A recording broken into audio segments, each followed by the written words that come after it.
Hai hai hai, sebelum menonton alangkah baiknya untuk menekan tombol subscribe dan lonceng terlebih dahulu ya. Ayo, jangan lupa. Selamat menonton.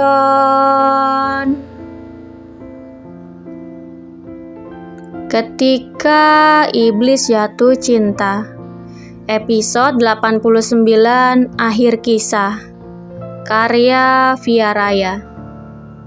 Teona mengangguk sambil tersenyum sebagai jawaban. Sontak, Iko Sagon langsung memeluknya dan mengangkat tubuhnya tinggi-tinggi. Pria itu benar-benar bahagia karena keinginannya untuk memberikan adik untuk putranya akhirnya terkabul.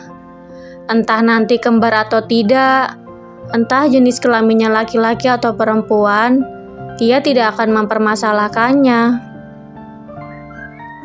Terima kasih sayang, terima kasih banyak-banyak karena aku akan menyaksikan tubuh kembang calon anak kita di perutmu, kata Iko Sagon terlihat sangat bahagia. Iya sayang, tapi apa kau tidak kecewa karena kita akan jarang melakukannya? Teona cukup penasaran dengan jawaban apa yang akan suaminya lontarkan. Tentu saja tidak. Bahkan 6 tahun saja aku bisa menahannya. Apalagi cuma 9 bulan atau sampai 1 tahun. Itu hanya masalah kecil, sahut Iko Sagon enteng. Ya benar. Meski dulu ia hobi celap-celup, tetapi setelah menikah dengan Teona, ia benar-benar berhenti. Meskipun setelah Teona pergi meninggalkannya selama 6 tahun, ia sama sekali tidak ada niatan untuk melakukannya dengan wanita lain. Mami sama Dedi kenapa? Alpa mau gendong juga, tanya Alpagon dengan suara serak. Anak kecil itu duduk sambil mengucek matanya. Iko Sagon menurunkan tubuh istrinya dan beralih menatap tubuh putranya. Sebentar lagi Alpa akan segera memiliki adik, ujar pria itu. Benarkah? Tanya Alpagon berbinar. Iya sayang, jadi bisakah kita mandi karena kita harus pergi ke rumah sakit untuk memeriksakan calon adik bayi? Sahut Iko Sagon. Bisa Dedi, ayo kita mandi sekarang. Alpagon terlihat jauh lebih bersemangat dari ayahnya. Pria itu memindahkan putranya ke tengkuk, kemudian meluncur ke arah kamar mandi bak pesawat terbang. Sementara Teona, wanita itu menatap dua pria kesayangannya sambil tersenyum bahagia. Lalu ia bergegas keluar dari kamar putranya menuju kamar untuk membersihkan diri. 1 jam kemudian, Iko Sagon, Teona, dan Alpagon sudah berada di lobi rumah sakit.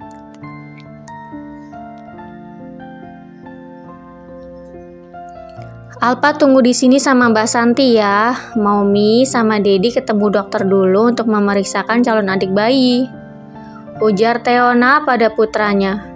Tidak Mami, Alpa mau ikut, tolak anak kecil itu. Sayang, di dalam banyak sekali penyakit dan anak kecil rentan terkena penyakit. Nanti kalau Alpa sakit bagaimana? Nanti Mami sedih, ujar Teona menjelaskan.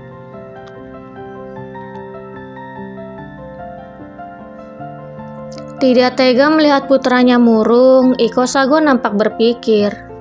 Pria itu mencari cara agar putranya mau menunggu di sana tanpa perlu ikut masuk ke dalam. Apalagi ada larangan di mana anak kecil dilarang masuk. Begini, nanti Dedi bawakan foto calon adik bayi mau? Tawar Iko Sagon membujuk. Mau Dedi mau, balas Alpagon antusias.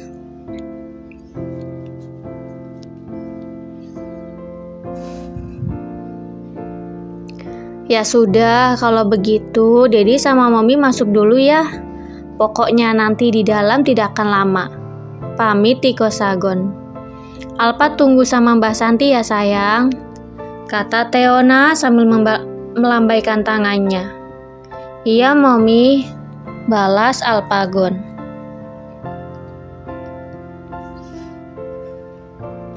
Iko Sagon dan Teona berjalan beriringan. Mereka mendaftar dan langsung menuju ruang dokter kandungan. Beruntung mereka datang pagi-pagi sekali, jadi rumah sakit masih dalam keadaan sepi dan belum ada antrian. Sehingga mereka bisa langsung masuk ke dalam tanpa harus menunggu.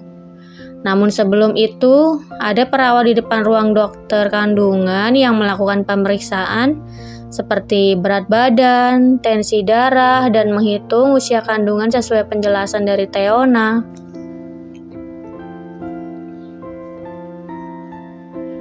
Setelah itu, barulah masuk ke ruang dokter kandungan. "Selamat pagi," sapa dokter kandungan. Beruntung dokternya berjenis kelamin wanita. Kalau pria, mungkin Iko Sagon akan melakukan drama cemburu dan yang pasti membuat keributan dengan meminta dokter wanita. "Pagi, Dok," balas Teona menyapa.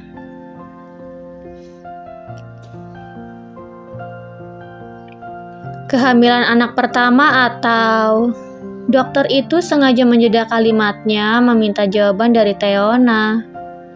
"Hamil anak kedua, Dok," sahut Teona tersenyum lembut. "Oh, anak kedua. Jadi sudah pengalaman ya, Bu?" Dokter terlihat memeriksa hasil laporan dari perawat yang bertugas di depan ruangannya. Kemudian kembali membuka suara. "Mari berbaring." Teona beranjak menuju ranjang dan lekas berbaring. Kemudian, dokter mulai memeriksa denyut jantung dan laju pernapasan. Melakukan tes darah untuk mendeteksi kelainan yang mungkin dialami ibu hamil atau janin. Yang terakhir, melakukan tes ultrasonografi atau yang biasa disebut dengan USG. Ketika dokter mengoleskan gel di perut bagian bawah Teona, Iko Sagon langsung beranjak mendekat. Pria itu langsung menatap ke arah layar, begitu pula dengan dokter. "Lihat, ada 2 kantung plasenta di sana. Anda melihat 2 titik hitam itu kan, Pak?" Dokter kandungan bertanya pada Iko Sagon tanpa menoleh sedikit pun. "Ya, saya lihat," sahut Iko Sagon mantap. "Selamat karena Anda akan segera memiliki anak kembar," ujar dokter kandungan sambil menekan tombol untuk memotret hasil USG.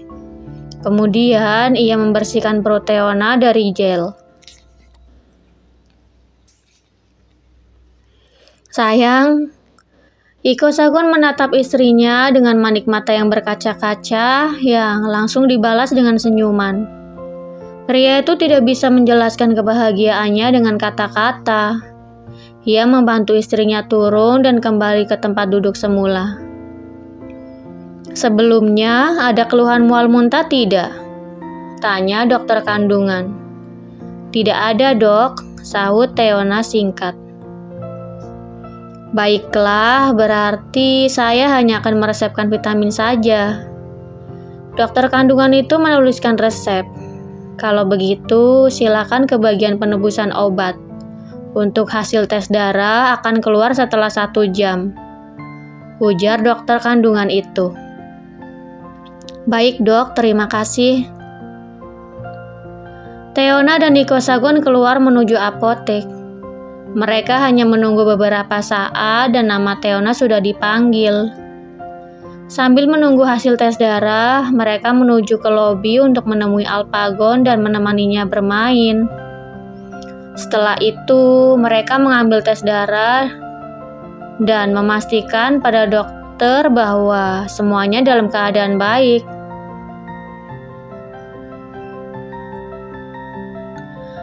8 bulan kemudian, semua anggota keluarga besar Chandramawa duduk di kursi ruang tunggu operasi. Mereka menunggu Teona yang sedang melakukan operasi sesar. "Astaga, kenapa aku tidak boleh masuk? Seharusnya aku ada di sisi Theo sekarang," ujar Iko Sagon kesal.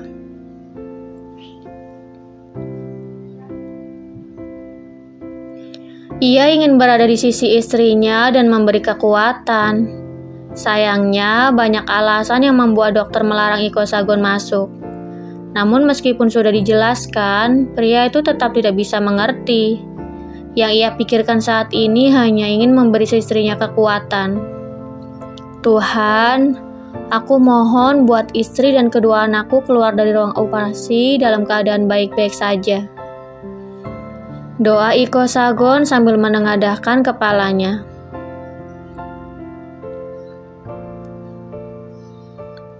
Sepanjang waktu menunggu, pria itu tidak ada henti-hentinya merapalkan doa demi keselamatan istri dan kedua anaknya. 50 menit kemudian, setelah berangkar Teona didorong masuk ke dalam ruang operasi, kini keluar 2 boks bayi yang didorong oleh 2 perawat. 2 bayi dengan jenis kelamin perempuan itu langsung menarik perhatian semua anggota keluarga Candramawa yang sedang duduk di kursi tunggu, terutama Iko Sagon. "Welcome sayang-sayangnya Dedi," sapa Iko Sagon sambil tersenyum bahagia. Ternyata hasil USG selama ini tidak salah. Kedua bayinya benar-benar berjenis kelamin perempuan. Baiklah, sekarang Teta sama Zeta ke ruangan khusus dulu ya. Nanti kita bertemu lagi bersama Mommy dan Abang Alpa. Iko Sagon memberi nama putri kembarnya Tetago Neiko Candramawa dan Zetago Neiko Candramawa. Pria itu membuat nama bayi kembarnya mengikuti nama anak pertamanya yang diambil dari huruf Yunani. "Permisi Pak," pamit perawat itu. Akhirnya, 2 bayi itu dibawa perawat ke ruang khusus bayi. Tidak lama kemudian, pintu ruang operasi kembali terbuka dan terpampang sosok Teona yang sedang berbaring di atas ranjang pasien didorong keluar. Kemudian, wanita itu dibawa ke ruang perawatan. 2 minggu kemudian, Iko Sagon dan Teona beserta ketiga anaknya melakukan pemotretan. Mereka sengaja ingin membuat foto dan mencetaknya super besar sehingga mereka bisa memajangnya di setiap sudut rumah. Bayi kembar itu didandani sedemikian rupa dan dipotret dengan berbagai pose. "Adik Teta sama adik Zeta lucu sekali ya, Det," celetuk Alpagon. Tatapan matanya fokus menatap kedua adik kembarnya. Anak kecil itu melihat adiknya difoto dengan berbagai macam gaya. Dengan posisi mata yang terpejam, Teta dan Zeta dibuat melakukan banyak hal. Terkadang mereka didandani bak orang yang baru selesai mandi menggunakan kimono, memakai gaun dengan mahkota di kepalanya, memakai pakaian duyung, dan masih banyak lagi. "Iya sayang, adiknya siapa dulu dong, Abang Alpa?" balas Iko Sagon sambil mengusap puncak kepala putranya. Setiap bulan, keluarga Naiko melakukan foto keluarga. Dan di bulan ke-6 mereka kembali melakukan foto keluarga. Saat ini, Iko Sagon duduk di sisi kanan sambil memangku Tetagon di paha kirinya. Alpagon duduk di tengah dan Teona duduk di sisi kanan sambil memangku Zetagon. Dalam hitungan ketiga, tolong katakan kimchi, kata fotografer yang kemudian dibalas dengan anggukan oleh semua anggota keluarga Naiko. 1, 2, 3, kata fotografer sebelum akhirnya menekan tombol dan mengambil foto. "Kimchi," serentak Iko Sagon, Teona, dan Alpagon. Sepersekian detik kemudian, terdengar suara jepretan kamera yang telah fotografer tekan tombolnya. Inilah akhir kisah Iko Sagon dan Teona yang ditemani ketiga buah hatinya, Alpagon, Tetagon, dan Zetagon. Akhir yang sangat membahagiakan setelah banyaknya air mata penderitaan yang ditumpahkan. Saat ini, sepasang suami istri yang telah dikaruniai 3 anak itu sedang berdiri sambil berpelukan. menatap bingkai foto keluarga yang terpampang di dinding ruang tamu. Tamat. Eits, tunggu dulu. Meskipun cerita ini udah tamat, tapi nanti bakal ada cerita yang gak kalah seru dan menariknya dari kisah Osa dan Theo loh. Cerita ini tentang sepupu Osa yang namanya Reswara Ragana Chandramawa atau Res dan krusnya Mintaka, guru BK di sekolah barunya. Pokoknya pantengin terus dan jangan sampai ketinggalan. Terima kasih buat yang udah setia baca atau dengerin kisah Osa dan Theo sampai tamat. Sampai jumpa lagi di kisah Reswara dan Mintaka. Yang paling penting, jangan lupa untuk like, komen, share, subscribe, dan tekan tombol lonceng untuk mendapatkan notifikasi episode selanjutnya. Terima kasih.